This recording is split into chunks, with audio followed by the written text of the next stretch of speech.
Hello, welcome back. നമ്മൾ ഇന്ന് സംസാരിക്കാൻ പോകുന്നത് മലയാളത്തിന്റെ പ്രിയ എഴുത്തുകാരി മാധവിക്കുട്ടി എഴുതിയ നീർമാതളം പൂത്തകാലം എന്ന പുസ്തകത്തെക്കുറിച്ചാണ്. അവർ ബാല്യകൗമാര കാലങ്ങൾ ചിലവഴിച്ച കൊൽക്കത്തയുടെയും പുന്നയൂർകുളത്തിന്റെയും ഓർമ്മകളാണ് പുസ്തകത്തിൽ. രണ്ട് ദേശങ്ങൾ, രണ്ട് സംസ്കാരങ്ങൾ, മനുഷ്യർ. മാധവിക്കുട്ടിയുടെ ഓർമ്മകൾ പരന്നു കിടക്കുന്നത് ഇങ്ങനെയാണ്. മാതാപിതാക്കളുടെ പ്രകടമായ സ്നേഹം ആഗ്രഹിച്ച കമലയെയും നാലപ്പാട്ട് അമ്മമ്മയുടെ വാത്സല്യഭാജനമായ കമലയെയും പുസ്തകത്തിൽ നമുക്ക് കാണാം. കൽക്കത്തയിലെ വേനലിൽ നിന്ന് അവൾ തണൽ തേടിയെത്തുന്നത് നാലപ്പാട്ടേക്കാണ്, അവളുടെ അമ്മമ്മയുടെ ഛായയിലേക്ക്. എഴുത്തുകാരിയുടെ ഓർമ്മക്കുറിപ്പുകൾ തുടങ്ങുന്നത് അമ്മമ്മയുടെ അമ്മമ്മയുടെ അമ്മമ്മയായ കുഞ്ചുകുട്ടിയിൽ നിന്നാണ്. ഒരില തന്റെ വേരിനെ സ്മരിക്കുന്ന മട്ടിൽ മനോഹരമായി മാധവിക്കുട്ടി കുഞ്ചുകുട്ടിയിൽ നിന്ന് നാലപ്പാട്ടിന്റെ ചരിത്രം എഴുതുന്നു. അവിടേക്ക് നാലപ്പാട്ടിലെ ഓരോ തലമുറകളിലെയും സ്ത്രീ ജീവിതങ്ങൾ കടന്നുവരുന്നു. കമല തന്റെ ഏറിയ സമയവും പങ്കിട്ടിരുന്നത് മാതാപിതാക്കളോടൊപ്പമായിരുന്നില്ല, മറിച്ച് തന്റെ വീട്ടിൽ ജോലിക്ക് നിന്നിരുന്ന മനുഷ്യരോടൊപ്പമായിരുന്നു. സമയങ്ങളില്ലാത്ത ജീവിത യാഥാർത്ഥ്യങ്ങളെ അവൾ മനസ്സിലാക്കിയത് അവരുടെ സംഭാഷണങ്ങളിലൂടെയാണ്.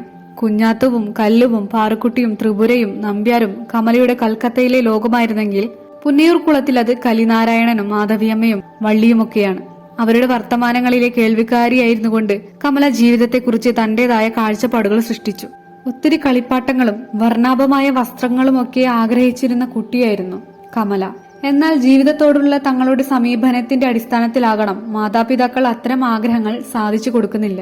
ഇത്തരത്തിലുള്ള മാതാപിതാക്കളെ കൊണ്ടുതന്ന ദൈവത്തിനെ താനും ജ്യേഷ്ഠനും ശപിച്ചിരുന്നതായി പുസ്തകത്തിൽ ഒരിടത്ത് എഴുത്തുകാരി സൂചിപ്പിക്കുന്നുണ്ട്. ആദ്യമായി ഒരു കളിപ്പാട്ടക്കടയിൽ കയറുന്നത് മകന് വേണ്ടിയായിരുന്നുവെന്നും എഴുത്തുകാരി ഓർത്തെടുക്കുന്നു. കൗമാരത്തിലേക്ക് കടക്കുന്ന കമലയെ അലിവോടെയും കൗതുകത്തോടെയും അല്ലാതെ വായിക്കാനാകില്ല. അക്കാലത്ത് തന്റെ ശരീരവും മനസ്സും കൊണ്ടുതന്ന ആശങ്കകളെ, പുതിയ അറിവുകളെ, അപഹർഷതാബോധങ്ങളെ പറ്റിയെല്ലാം എഴുത്തുകാരി എഴുതുമ്പോൾ നമ്മൾ കടന്നു ചെല്ലുന്നത് നമ്മുടെ തന്നെ കൗമാരകാലത്തേക്കാണ്. പുസ്തകങ്ങൾ ജീവിതങ്ങളെ മാത്രമല്ല അടയാളപ്പെടുത്തുന്നത്, ആ ജീവിതങ്ങൾ തളിർത്ത് പൂവിട്ട് കൊഴിഞ്ഞു വീണ കാലഘട്ടങ്ങളെ കൂടിയാണ്. നീർമാതളം പൂത്തകാലവും ഇതിൽ നിന്ന് വ്യത്യസ്തമല്ല. ഈ ഓർമ്മക്കുറിപ്പുകളുടെ സമാഹാരം അടയാളപ്പെടുത്തുന്നത് സ്വാതന്ത്ര്യം ലഭിക്കുന്നതിനു മുൻപേയുള്ള ഇന്ത്യയിലെ രണ്ട് വ്യത്യസ്ത പ്രദേശങ്ങളെയാണ്, അവിടുത്തെ സംസ്കാരങ്ങളെയാണ്. ആ സംസ്കാരങ്ങളിൽ ജീവിതം കെട്ടിപ്പടുത്ത മനുഷ്യരെയാണ്. ആ മനുഷ്യർക്കിടയിലേക്കാണ്, അവരുടെ കാലഘട്ടത്തിലേക്കാണ് മാധവിക്കുട്ടി വായനക്കാരെ കൂട്ടിക്കൊണ്ടുപോകുന്നത്. ഈ പുസ്തകത്തിനുള്ളിലേക്ക് കടന്നു കഴിഞ്ഞാൽ വായിക്കുകയാണോ അതോ ആ കാലഘട്ടത്തിൽ ജീവിക്കുകയാണോ എന്ന് തിരിച്ചറിയാനാകില്ല. എഴുത്തുകാരിയുടെ ഓർമ്മകളിലെ ഒരു ഭാഗമായി വായനക്കാർ പരിണമിക്കുന്നു.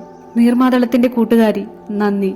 നാലപ്പാട്ട് തറവാട്ടിലെ അനേകം മരത്തണലുകളുടെ സുരക്ഷിതത്വത്തിലേക്ക് കൂടെ കൂട്ടിയതിന്, കോണിപ്പടികൾക്ക് ചുവട്ടിൽ സൃഷ്ടിച്ച സാങ്കല്പിക ലോകത്തിന്റെ രഹസ്യം പങ്കുവച്ചതിന്, കാലത്തിന്റെ അങ്ങേക്കരയിലെ ഒരു പറ്റ മനുഷ്യരെ പരിചയപ്പെടുത്തിയതിന്. ഈ കൃതിക്ക് 1997 വയലാർ അവാർഡ് ലഭിച്ചിട്ടുണ്ട്. നിങ്ങൾ ഇതുവരെയും ഈ പുസ്തകം വായിച്ചിട്ടില്ലെങ്കിൽ തീർച്ചയായും വായിക്കാൻ ശ്രമിക്കുക. നിങ്ങൾക്ക് വീഡിയോ ഇഷ്ടപ്പെട്ടെങ്കിൽ നമ്മുടെ ചാനൽ സബ്സ്ക്രൈബ് ചെയ്യാനും വീഡിയോയെക്കുറിച്ചും പുസ്തകങ്ങളെക്കുറിച്ചും അഭിപ്രായങ്ങൾ പറയാനും ശ്രമിക്കണേ.